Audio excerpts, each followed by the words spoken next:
शय कहानी रचनाकार है मनु भंडारी जी। सावित्री के यहाँ से लौटी तो कुंती यूं ही बहुत थका हुआ महसूस कर रही थी। उस पर से टूनी के पत्र ने उसके मन को और भी बुरी तरह मथ दिया। पापा को भी 2 बार खांसी का दौरा उठ चुका था। वह जानती थी कि वे बोलेंगे कुछ नहीं, पर उसका मन कर रहा होगा कि टूनी को वापस बुला ले।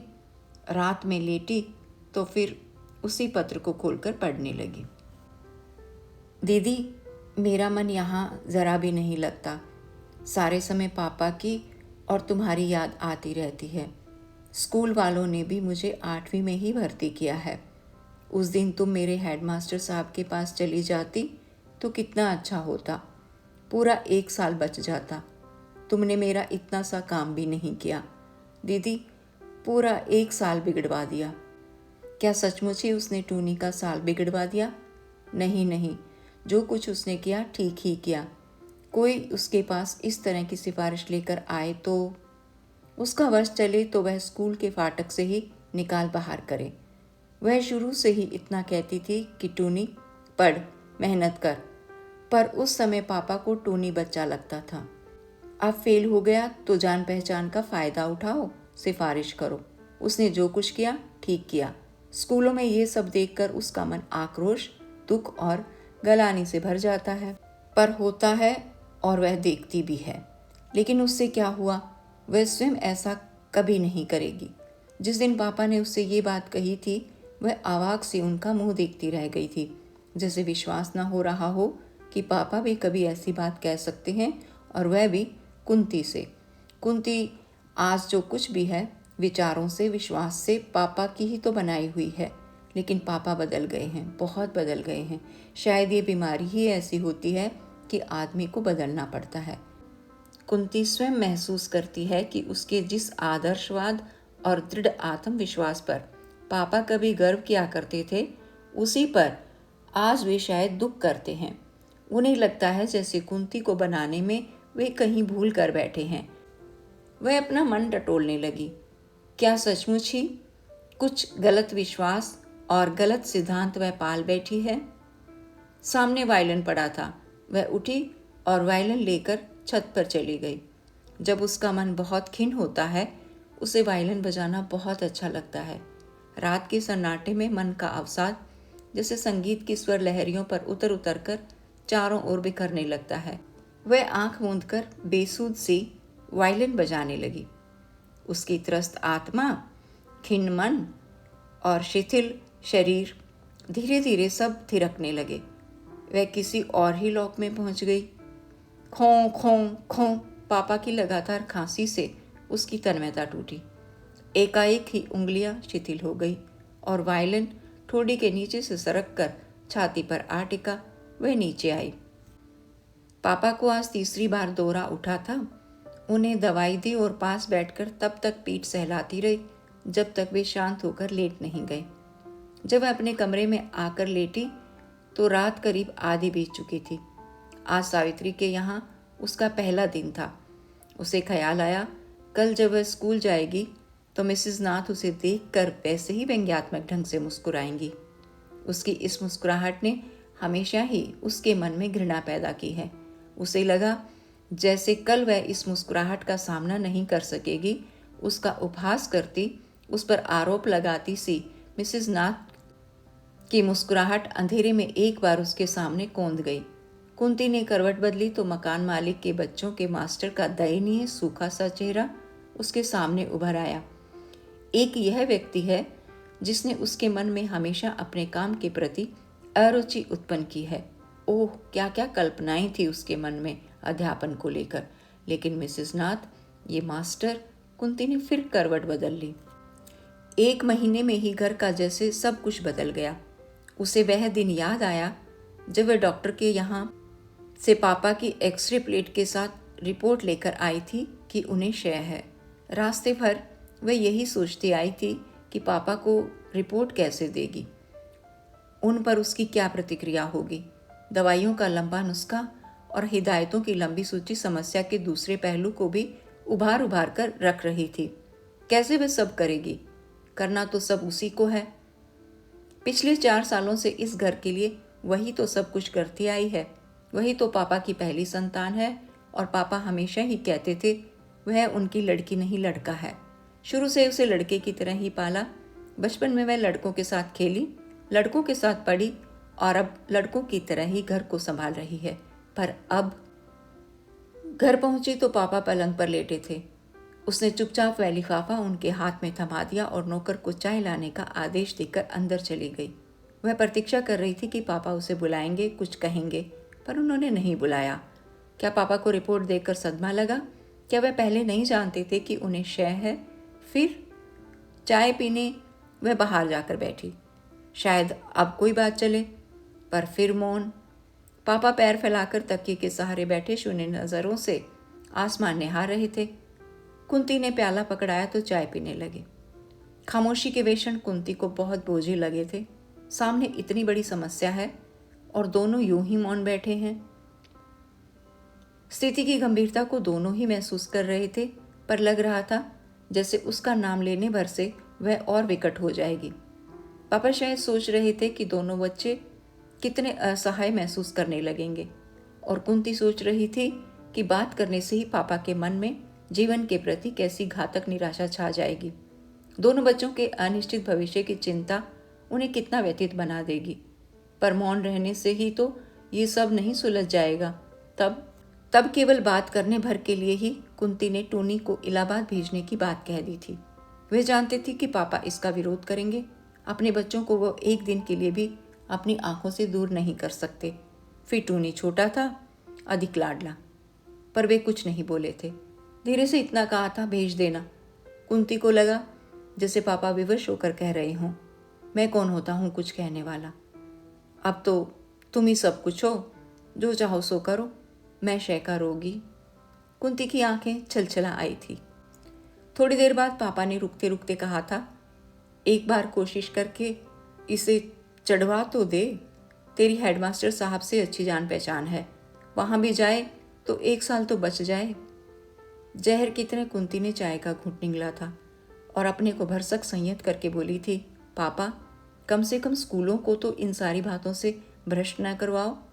टूनी मेरा अपना विद्यार्थी होता तब भी मैं उसे कभी नहीं चढ़ाती। उसके स्वर में आवेश नहीं था, पर दृढ़ता थी, और पापा चुप हो गए थे। पर आज टूनी का पत्र न जाने क्यों रह रहकर मन में टीस उठा रहा है। कुंती को लगा जैसे प्यास से उसका गला सूख रहा है। उसने उठकर पानी पिया। आकर लेटी तो नजर फिर वायलिन पर पहुंच गई। एक बार फिर इच्छा हुई कि वायलिन लेकर छत पर चली जाए, पर उसने अपनी आंखें बंद कर ली। सावित्री की ट्यूशन वह निभा सकेगी? अब तो जैसे भी हो निभाना ही होगा।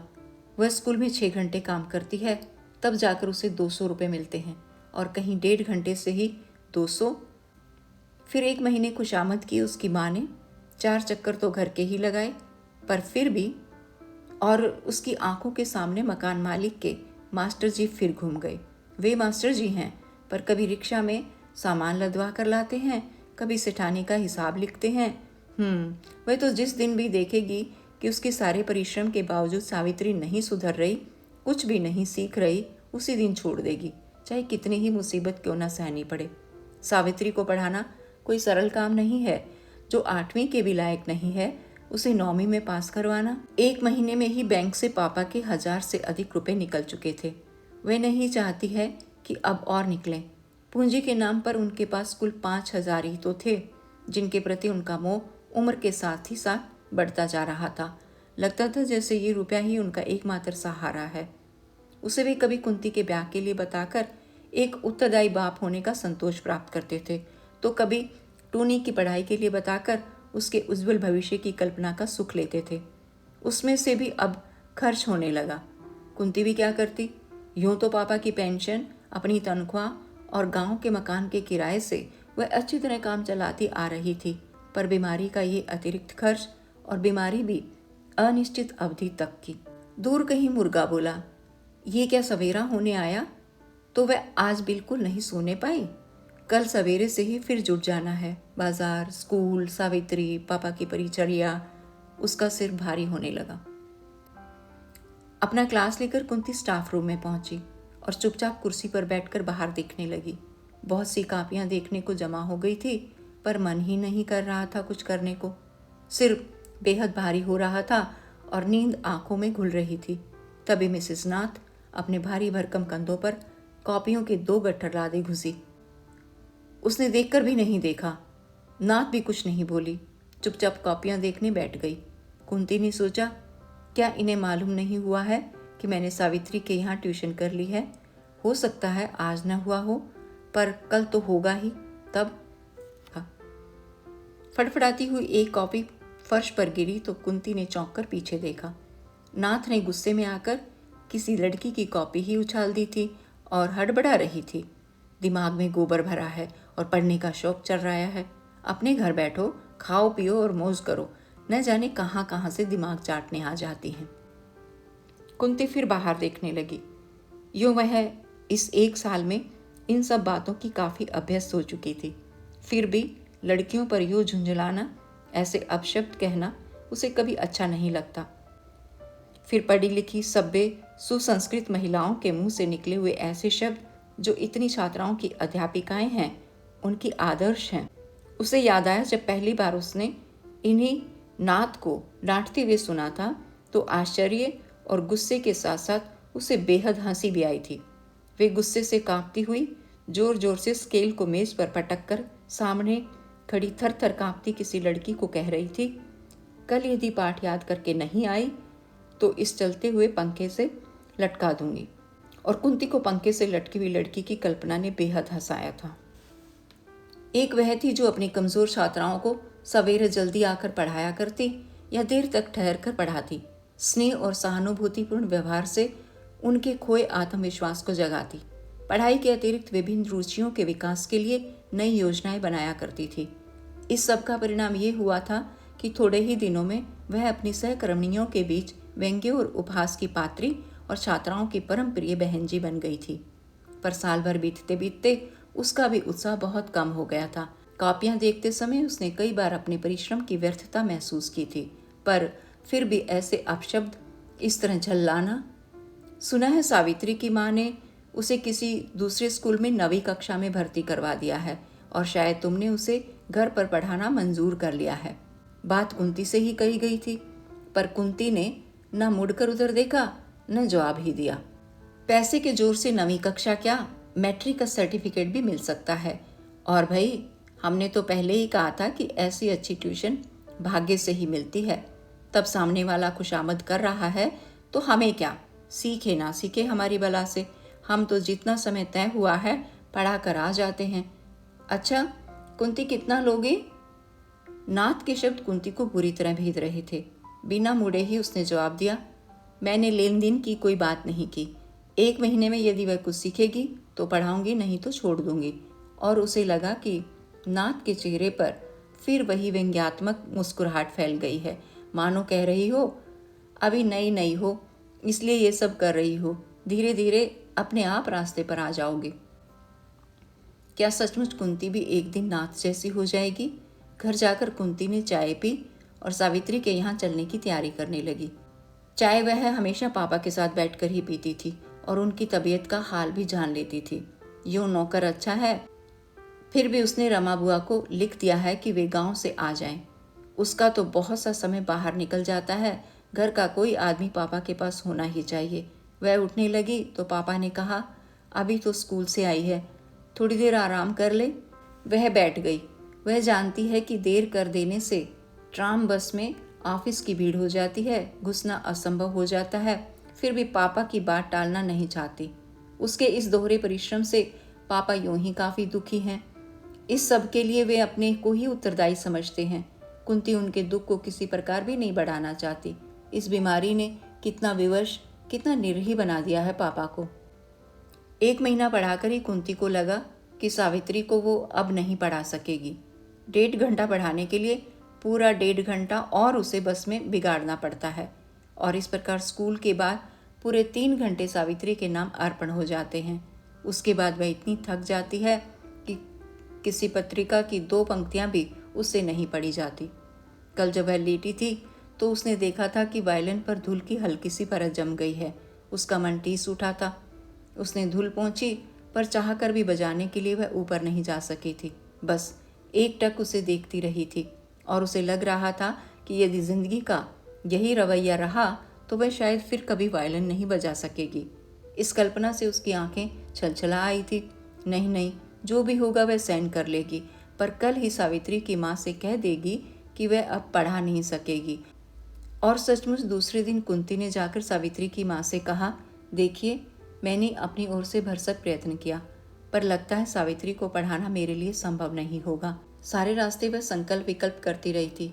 1 महीने के लिए मिले हुए 200 रुपये से घर की आर्थिक स्थिति कितनी संभल जाएगी, ये भी उसके सामने था, पर फिर भी उसने कह ही दिया, ये क्या बहन जी, आपके भरोसे तो हमने नया स्कूल शुरू करवाया। आपके पास पढ़कर इसका मन कुछ कुछ लगने लगा था।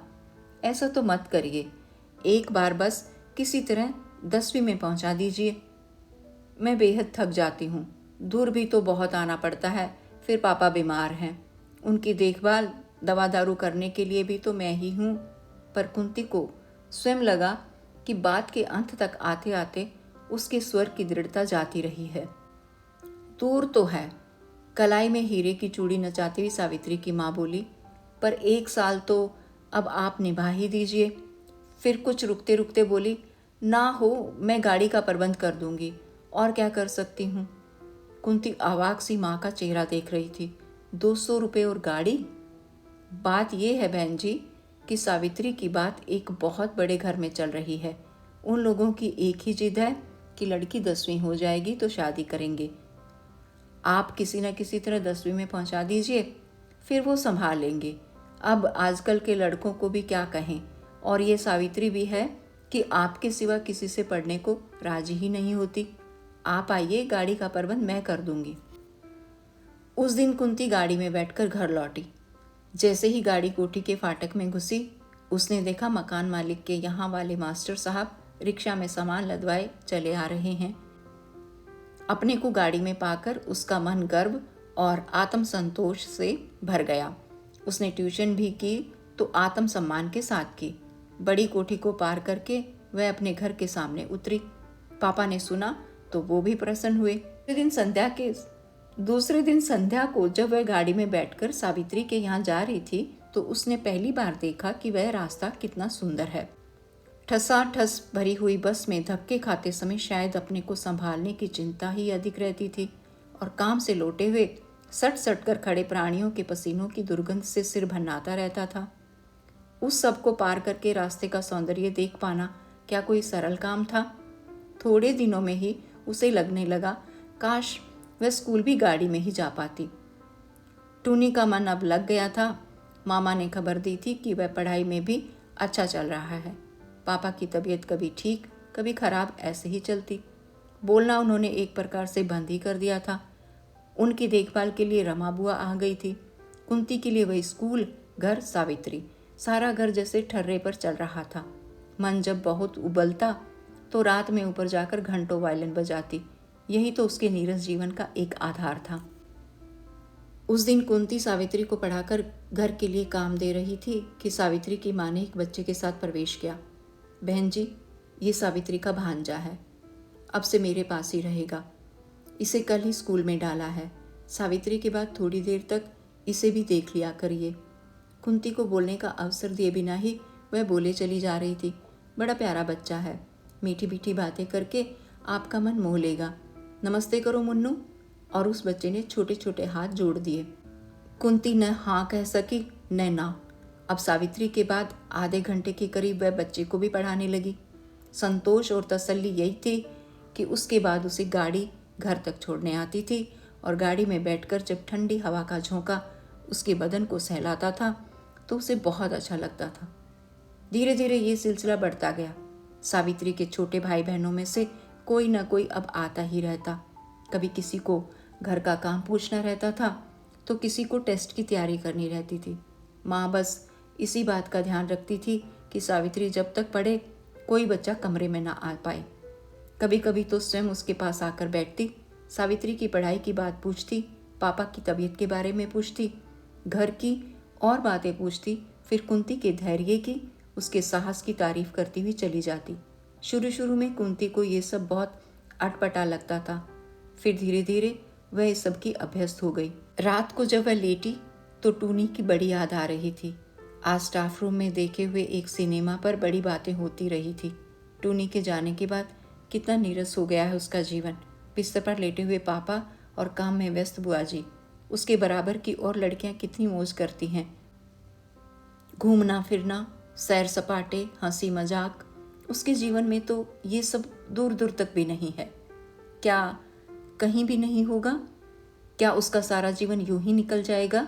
जितना रुपया वह कमाती है उसमें कितने ठाठ से वह रह सकती है, पर वह जानती ही नहीं कि ठाठ क्या होता है, मौज क्या होती है। पापा क्या अब कभी अच्छे नहीं होंगे? कितने दिन वह इस तरह पड़े रहेंगे?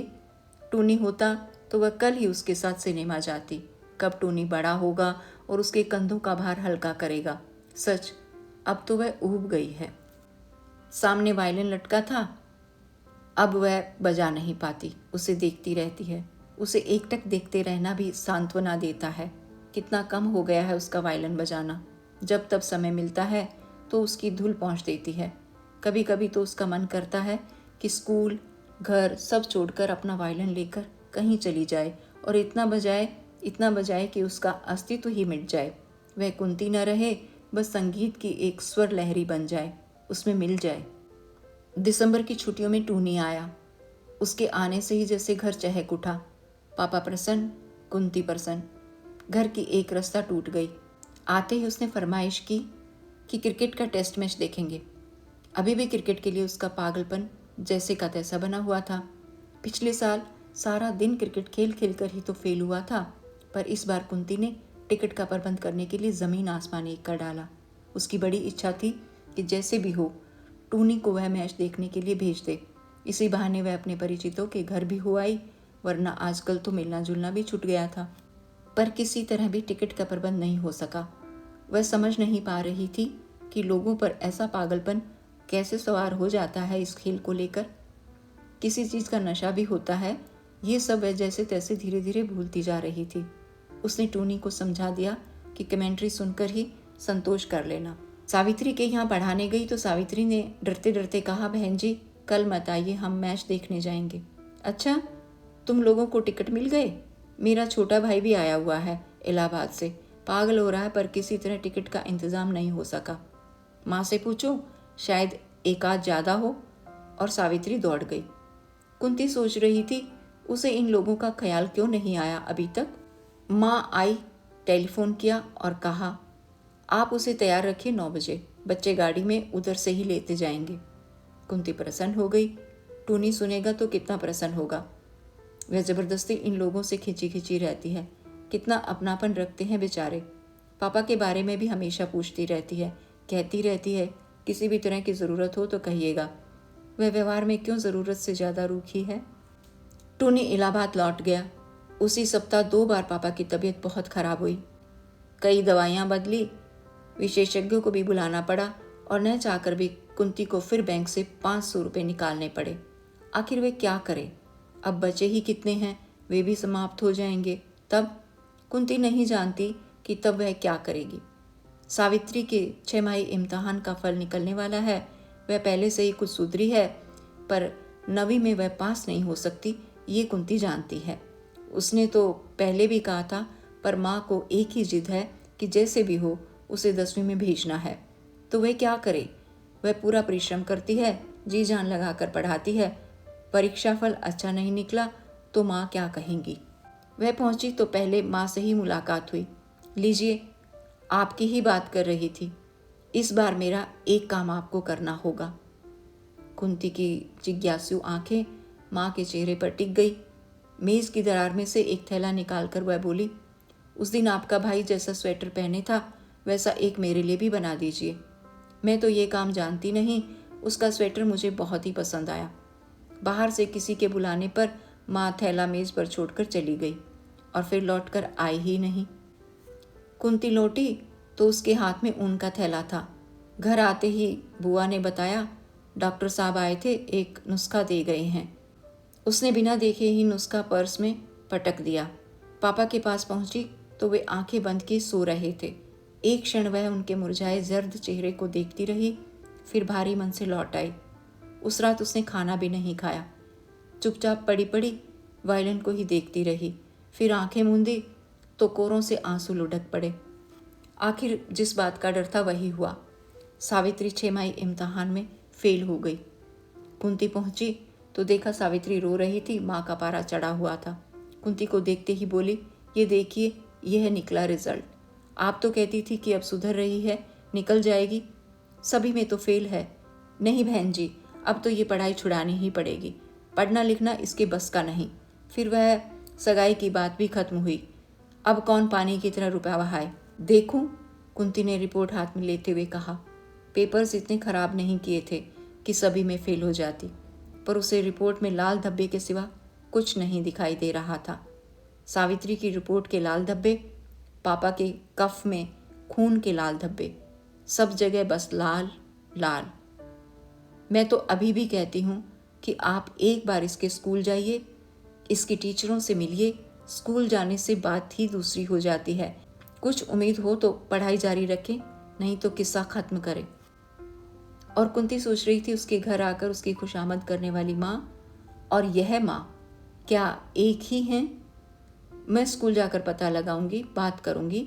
वार्षिक परीक्षा में तो इसे पास करवाना ही है। अब आप जिम्मा ले तभी पढ़ाऊंगी, जैसे भी हो पास करवा दीजिए। कुंती जानती है कि ऐसा जिम्मा कोई नहीं ले सकता और ले तो निभा नहीं सकता। फिर भी उसने कहा कि वह पूरी कोशिश करेगी। और सचमुच कुंती सावित्री के स्कूल गई। सौभाग्य से वहां की अध्यापिकाओं में एक पुरानी परिचिता मिल गई, पर वहां वह पूछताछ के अतिरिक्त कर ही क्या सकती थी। वह सावित्री को और ज़्यादा मेहनत से और अधिक समय देकर पढ़ाने लगी। अभी सावित्री का पढ़ना बंद हो जाए तो इस तो के बारे में तो वह सोच ही नहीं सकती। गर्मियां आई तो कुंती के नीरस, बोझिल, उदास दिन और भी लंबे हो गए। अब उसे न पापा की बीमारी की चिंता थी, न स्कूल के काम में कोई दिलचस्पी थी और न सावित्री को पढ़ाने में। फिर भी वह मशीन की तरह सब करती थी। अब सावित्री की माँ की कोई भी बात उसे बुरी नहीं लगती। लौटते समय कभी कोई बच्चा साथ हो जाता और माँ आजकल के जिद्दी बच्चों को कोसती हुई कह देती, बहन जी ज़रा 2 मिनट को उतर कर इसे जूते दिलवा दीजिएगा। ये ड्राइवर लोग तो ठगा लाते हैं, बच्चे भी क्या हैं, बात मुंह से पीछे निकलती है, चीज़ें पहले चाहिए। कुंती दिलवा देती। अब टूनी आ जाएगा। वह बेसब्री से टूनी की प्रतीक्षा कर रही थी। उसके आने से स्थिति में किस तरह का भी अंतर पड़ने वाला नहीं था, फिर भी वह उसकी प्रतीक्षा कर रही थी। कितनी बार उसने पड़े पड़े सोचा कि टूनी के आते ही वह कहेगी, टूनी ले अब तू संभाल, मैं नहीं जानती तू छोटा है या बड़ा, जो तेरी समझ में आए कर, मैं कहीं जाती हूँ। पापा का ठेका मैंने अकेले तो नहीं लिया, अब तक मुझ में दम रहा, मैंने संभाल लिया, अब एक दिन भी मुझसे नहीं संभलता। और जब जब उसने ऐसा सोचा वह घंटों रोई। पापा से वह क्यों उब गई थी, क्यों जाने अनजाने मनाने लगी थी कि या तो पापा अच्छे हो जाएं या फिर। सावित्री को पास कराने के लिए उसने रात में देर देर तक जागकर प्रश्नों के उत्तर लिखे और कटवाए। इम्तिहान के दिनों में वह सवेरे शाम दोनों समय पढ़ाने लगी। इतना सब करने पर भी पता नहीं ये पास होगी या नहीं। अचानक एक दिन पापा को जोर की कै हुई और सारा फर्श खून से भर गया। कुंती सख्ते में आ गई। बुआ जी ने रो रो कर घर भर दिया। डॉक्टर, दवाई, इंजेक्शन, भाग दौड़, पागलों की तरह कुंती ने सब किया। वह खुद नहीं जानती उसमें इतनी शक्ति कहाँ से आ गई। विशेषज्ञ के कहने पर पापा अस्पताल में भर्ती करवा दिए गए। कुंती अस्पताल से लौटी तो बुआ ने सारा घर धो रखा था। घर में पैर रखते ही उसे एक विचित्र सी अनुभूति हुई। लगा जैसे वह उन्हें कुछ दिनों के लिए अस्पताल में नहीं छोड़कर आई है, वरन हमेशा हमेशा के लिए कहीं छोड़कर आई है, जहाँ से वे अब कभी नहीं लौटेंगे। वह सिहर गई। टूनी को तार देकर बुला ले। नहीं, 2 दिन बाद उसकी परीक्षा समाप्त होगी, तभी बुलाएगी। कहीं बीच में आ गया तो ये साल फिर खराब हो जाएगा। 1 साल तो पहले ही खराब हो चुका है। 2 दिन बाद ही कुंती को सावित्री की माँ से जाकर 500 रुपये मांगने पड़े। माँ ने रुपये दे दिए। उसने जल्दी से उन्हें लौटाने का आश्वासन दिया। इम्तिहान हो चुके थे, पढ़ाने का काम इतना नहीं था। यूं ही इधर उधर का कुछ करवा कर कुंती लौटी तो माँ ने कहा, बहन जी अब तो सावित्री का रिजल्ट निकलने वाला है, आप एक बार ज़रा स्कूल में देख आइए ना, ऊंच नीच हो तो अभी कुछ करवा डालिए। रिजल्ट निकलने के बाद बड़ी मुश्किल हो जाती है। अभी जाना चाहें तो गाड़ी नीचे खड़ी है। जी, इस समय तो अस्पताल जाना है। फिर मैं सोचती हूँ इस बार वह वैसे ही पास हो जाएगी। कोई भरोसा नहीं बहन जी, कल आप स्कूल के समय आकर चली जाइए। ये सब करवाने का जिम्मा अब तो आपका ही है। कुछ लेने देने की बात हो तो भी कोई चिंता नहीं, उस स्कूल में सब चलता है, बस जरा बात करने का ढंग चाहिए। जी, कल जाकर देखूंगी। मैं तो सोचती हूँ कि वह यूं ही पास हो जाएगी। सोचिए वोचिए मत, आप चली ही जाइए। उतरते उतरते कुंती ने सुना। रात में सोई तो सोच रही थी कि ये 500 रुपये कैसे चुकाएगी। मामा को लिख दे कि गांव का मकान बेच दे। मामा को एक बार कम से कम आकर तो देखना चाहिए था। आज कितना असहाय वह अपने को महसूस कर रही थी। इतनी बड़ी दुनिया में क्या कोई भी ऐसा नहीं है जो इसकी पीठ पर आश्वासन भरा हाथ रखकर 2 शब्द सांत्वना के ही कह दे। रोते रोते उसकी हिचकियां बंध गई। अचानक उसके मुंह से निकला, हे भगवान, अब तो तू पापा को उठा ले, मुझसे बर्दाश्त नहीं होता, मैं टूट चुकी हूँ। और फिर उसने दोनों हाथ कस कर मुंह पर रख लिए, मानो मुंह से निकली हुई इस बात को वापस धकेल देना चाहती हो। सामने वायलिन लटका था, उस पर धूल की मोटी सी परत जम गई थी। वायलिन बजाना तो उसका कभी का छूट चुका था। जब तब उसकी धूल पहुँच दिया करती थी, सो वह भी छूट गया। कितनों दिनों से उसने धूल नहीं पहुँची, आज भी उससे नहीं उठा जा रहा है। क्या होगा केवल धूल पहुँचकर? अब क्या वह कभी वायलिन बजा पाएगी? टेलीफोन करके इधर उधर से कोशिश करके सावित्री की माँ ने पता लगा लिया कि सावित्री 2 विषयों में फेल है। एक विषय में फेल होती तो उसे चढ़ा दिया जाता, पर अब उसे नहीं चढ़ाया जाएगा। एक विषय में जैसे भी हो उसे पास करवाना ही है। कुंती जब पहुंची तो माँ ने उसे बैठने भी नहीं दिया। बहन जी, ये मैंने पता लगा लिया, वरना सावित्री तो फेल ही हो जाती। आपने तो कह दिया पास हो जाएगी, आप तुरंत ही गाड़ी लेकर जाइए। अपनी पहचान वाली बहन जी से, बड़ी बहन जी से बात करिए, इधर उधर कोशिश करके पास करवा कर आइए, नहीं तो हमारे इतने रुपए पर पानी फिर जाएगा। साल खराब हुआ सो अलग। किन 2 विषयों में फेल हो गई? वहाँ जाकर पता लगाइए, फेल हुई है ये तय है। आपने जिम्मा लिया था, अब तो पूरा करना ही पड़ेगा। आखिर कुंती से कोशिश करके भी कुछ नहीं बोला गया। गाड़ी नीचे खड़ी है, देर करने से अब काम नहीं चलेगा। 2 दिन बाद तो रिजल्ट ही निकल जाएगा। फिर कितनी मुश्किल होगी कुछ करवाने में। और हाँ, न हो तो कुछ रुपए लेकर जाइए, ढंग से बात करने से सब कुछ हो जाता है इस स्कूल में। हमने 9वीं में भर्ती करवा ही दिया था, आप अब चढ़वा दीजिए। कुंती बिना बोले चुपचाप नीचे उतर गई। सबसे पहले वह अपनी परिचिता के पास गई, पर वह समझ ही नहीं पा रही थी कि क्या कहे, कैसे कहे। उसकी मित्र काम करते हुए भी इधर उधर की बातें कर रही थी। तुम बहुत दुबली दिखाई दे रही हो, पापा कैसे हैं, आदि आदि। कुंती स्वयं नहीं जानती उसने क्या कहा, कैसे कहा। बस इतना ही उसे याद है कि वह एक अध्यापिका से और मिली थी, प्रधान अध्यापिका से भी मिली थी। उनसे मिलने के लिए काफी देर तक उसे बाहर प्रतीक्षा करनी पड़ी थी। वह बैठी भी रही थी। उसे याद नहीं कि उसे उनसे कुछ आश्वासन भी मिला था या नहीं। उसे ये भी पता नहीं कि लौट कर माँ से क्या कहेगी।